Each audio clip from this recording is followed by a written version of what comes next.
আজকে কিন্তু কুয়াশার কারণে সূর্য ওঠার সময় হয়ে গেলে এখন সূর্য দেখা যাচ্ছে না।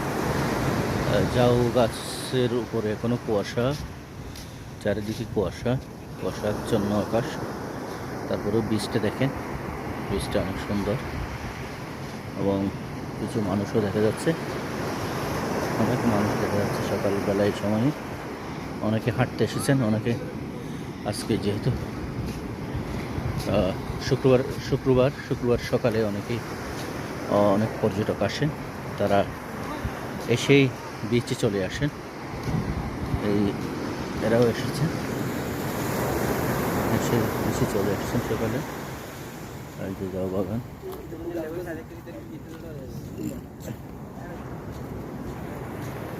কুয়াশাচ্ছন্ন আকাশ, ঝাউ বাগান, তার পাশে বিচ।